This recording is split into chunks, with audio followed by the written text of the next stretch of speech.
Hello friends, मेरा नाम वैशाली मंडलोई है और मेरी कविता का शीर्षक है मेरे पापा मेरा साया। ईश्वर करे ये साया कभी छूटे ना और एक पिता और बेटी का साथ कभी टूटे ना। मेरी कविता थोड़ी कहानी है, थोड़ी हकीकत है और थोड़ा सा फसाना है। इस कविता में मैंने एक बेटी और एक पापा का रिलेशन दर्शाया है, जहाँ जैसे कि कहाँ से कविता मतलब कैसे जीवन शुरू होता है और कितनी जल्दी खत्म हो जाता है वो दर्शाया है, और किस कदर खत्म होता है वो भी सुनिएगा। तब अपनी कविता की शुरुआत चंद लाइनों से करना चाहती हूँ, गौर फरमाइएगा कि तू रहस्यमय इनायत है मेरी, तू रहस्यमय इनायत है मेरी, तू आदत है मेरी, तू इबादत है मेरी, तू उगते सूरज के बाद मिली रोशनी है मेरी, तू चिलचिलाती धूप में पेड़ों से मिली छाया है मेरी, तू सुबह मेरी, तू शाम मेरी, तू जन्नत है मेरी, हर रब से मांगी हुई अरदास दुआ वो मन्नत है मेरी, तो दर्द पर लगने वाले मरहम से मिली राहत है मेरी, हजारों ख्वाहिशों के बाद दिल से निकली अवर्णनीय चाहत है मेरी, तो इच्छा है मेरी, तो ख्वाहिश है मेरी, तुमसे ही मेरे अरमान है, काशी भी तू है, काबा भी तू है, मेरे पापा ही मेरे चारों धाम हैं। आइए अब मैं अपनी कविता की शुरुआत करती हूँ और कहती हूँ कि सच कहूँ तो मेरे प्यार को कभी बटने न दिया, इकलौती बेटी हूँ मैं उनकी, मेरी ख्वाहिशों को कभी रूठने न दिया। इकलौती बेटी हूँ मैं उनकी, मेरी ख्वाहिशों को कभी रूठने न दिया। ये कविता ना ही सिर्फ एक कल्पना है, बल्कि इसमें कुछ सच्ची बातें भी लिखी गई है जो मैं आप तक पहुँचाती हूँ कि पग पग चलती आगे बढ़ती, पग पग चलती आगे बढ़ती, कभी डगमगाती कभी गिर जाती, फिर भी महफूज थी मैं अपने पापा की छाँव में, कभी चॉकलेट कभी खिलौने, कभी ख्वाहिशों के लंबे से अरमान थे, और खुश थी मैं अपने एक छोटे से गांव में।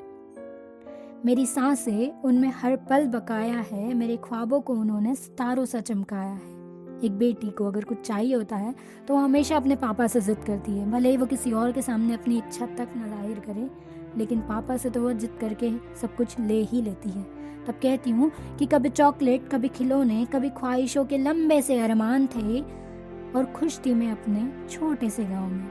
मेरी सांसें उनमें हर पल बकाया है, मेरे ख्वाबों को उन्होंने सितारों सा चमकाया है। हाँ, पापा ने अपनी बेटी को शहजादी की तरह सजाया है, पंखों का कभी एक पर तक न टूटने दिया। सच कहती हूँ मेरा प्यार पापा ने कभी बटने न दिया, इकलौती बेटी हूँ मैं उनकी, मेरी ख्वाहिशों को कभी रूठने न दिया। अब आगे बढ़ते हैं ज़िंदगी के अगले दौर में। जब हम बचपन बीतता है और स्कूल जाने लगता है, कॉलेज जाने लगता है, तो हमारी ज़रूरतें, हमारी ख्वाहिशें सब कुछ बढ़ने लग जाती हैं। तब कहती हूँ कि मेरी ज़रूरतों को मेरी आंखों में पढ़कर ही समझ जाया करते थे, कब रबर कब पेंसिल, कौन सी स्कूल कौन सा कॉलेज, मुझसे पहले ही वो एक सपना सजाया करते थे। हाँ, बचपन से दवाइयाँ घेरे थी मुझे, हाँ बचपन से दवाइयाँ घेरे थी मुझे, और वो कहते थे तेरे नाम के आगे डॉक्टर चाहिए मुझे, और वो कहते थे तेरे नाम के आगे डॉक्टर चाहिए मुझे। जिंदगी का कोई किस्सा मुझे कभी रटने न दिया, सच कहती हूँ मेरा प्यार कभी बटने न दिया, इकलौती बेटी हूँ मैं उनकी, मेरी ख्वाहिशों को कभी रूठने न दिया। अब बारी आती है अगली ख्वाहिशों की कि पढ़ाई तो हो गई, अब दोस्तों के संग हमें घूमने जाना होता है, जब हमें ज़रूरत होती है कि परमिशन लेना होती है पापा से, जो कि इतनी आसानी से बेटियों को शायद नहीं मिलती है। और किस कदर एक बेटी अपने पापा से परमिशन मांगती है वो सुनिएगा कि घर से बाहर दोस्तों के संग घूमने को जाना है, इस बात को लेकर कोहराम मैंने मचाया था। मालूम था कि इजीली परमिशन मुश्किल है, इसीलिए पहले मम्मी को मनाया था। तब मम्मी कहती है कि मेरी परमिशन से बात नहीं बनेगी, क्या तूने पापा को बताया था। सारा कॉन्फिडेंस वहीं पर ख़त्म हो जाता है। तो जब मम्मी ने ये लाइन कह दी है तो पापा शायद ही मानेंगे। हम दोस्तों को पहले ही मना कर चुके होते हैं कि हम नहीं जाएंगे, लेकिन फिर भी दोस्तों की ज़बरदस्ती पर हम एक ट्राई ज़रूर करते हैं। तब पापा का रिएक्शन क्या होता है वो सुनिएगा कि पहले गुस्सा फिर हज़ारों सवाल, पहले गुस्सा फिर हज़ारों सवाल, और फिर जब हाँ की परमिशन में उन्होंने सिर हिलाया था और हाँ में मिली उस परमिशन को मानो मैंने सेलिब्रेशन की तरह मनाया था। मेरे बाहर जाने पर वो बाहर से कड़क पत्थर और अंदर से मोम बन जाया करता था। मेरी ख्वाहिशें पूरी करते करते उनके कपड़े कब घिस चुके हैं वो ये तक भूल जाया करता था। हाँ, पापा ने मुझे फूलों की तरह महकाया था, गुलाब की इस पंखुड़ी को कभी टूटने न दिया। सच कहती हूँ पापा ने मेरा प्यार कभी बंटने न दिया। इकलौती बेटी हूँ मैं उनकी, मेरी ख्वाहिशों को कभी रूठने न दिया। तब कहती हूँ कि करती थी मैं गलतियाँ, और पापा को जब वो पता चल जाती थी, बेशक उस वक्त मैं खतरनाक वाली डांट खाती थी। और उनकी वो डांट मुझे हर पल कुछ नया सिखाती थी। और हाँ, गलतियों की पड़ी हुई डांट ही मुझे हमेशा एक नया इंसान बनाती थी।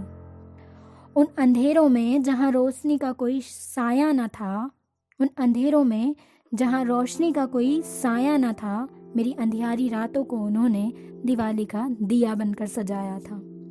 उस दिए की इस प्यारी सी लौ को कभी बुझने न दिया। सच कहती हूँ पापा ने मेरा प्यार कभी बंटने न दिया। इकलौती बेटी थी मैं उनकी, मेरी ख्वाहिशों को कभी रूठने न दिया। अब इस कविता का, इस कहानी का अंतिम पंक्ति आता है, तब सुनिएगा कि जिंदगी किस कदर बिखरने वाली थी और इस बारे में किसी को कोई खबर नहीं थी। तब कहती हूँ कि अब लाइफ का वो टाइम आता है जब जिंदगी का कतरा कतरा बिखरने लगता है और 2021 की शुरुआत होती है। अब जिंदगी का काफिला मोतियों की तरह कुछ यूं बिखर रहा था। अब जिंदगी का काफिला मोतियों की तरह कुछ यूं बिखर रहा था, लेकिन मुझे महसूस न होने दिया तेरी उस मुस्कान ने। मेरा हमदम बनकर मुझे राह दिखाते गए और अचानक दुखों की आंधी ने दस्तक दी उस नए साल की शाम में। घर से हॉस्पिटल और हॉस्पिटल में डॉक्टरों के सहारे तेरी जिंदगी मोहताज हो रही थी। तेरी सलामती के लिए मैं न जाने कितने मंत्र जाप कर रही थी। तब एक शेर कहती हूँ कि सारी हिम्मत, सारे हौसले उस पल बिखर जाते हैं जब अपनों की जिंदगी के कुछ लम्हे डॉक्टरों के सहारे के मोहताज हो जाते हैं। कहीं मन्नत, कहीं मंत्र जाप चल रहे थे जिस पिता के लिए, क्या पता था कि सुबह होते ही जुड़ने लगी थी लकड़ियाँ उसकी चिता के लिए। कहीं मन्नत, कहीं मंत्र जाप चल रहे थे जिस पिता के लिए, सुबह होते ही जुड़ने लगी थी लकड़ियाँ उसकी चिता के लिए। बेखबर थी अब भी वो इस बात से, बेखबर थी अब भी वो इस बात से। उसे नहीं पता था कि जिस पिता का वो इंतज़ार कर रही है अब वो लौट कर कभी वापस ही नहीं आएंगे। और वो सोचती है कि जल्द ही घर आओगे। हर पल मन में लगी थी ये आस, और रो रो कर उसका हाल बेहाल हो गया अचानक जब देखी उसने अपने पिता की लाश। ख्वाहिशें पूरी करते करते उसकी ख्वाहिश ही चले गई। टूट चुकी थी रीढ़ उसकी, लेकिन जीने की एक नई वजह मिल गई। उसके पापा तो चले गए जो कि उसकी रीढ़ थे, लेकिन अब वो शायद वो खुद के लिए ना जी पाए, लेकिन उसे अपनी माँ के लिए जीना होगा, क्योंकि वो इकलौती बेटी थी और उसके अलावा उनका कोई सहारा भी ना था। तब कहते हैं कि ख्वाहिशें पूरी करते करते उसकी ख्वाहिश ये चले गई। टूट चुकी थी रीढ़ उसकी, लेकिन जीने की एक नई वजह मिल गई।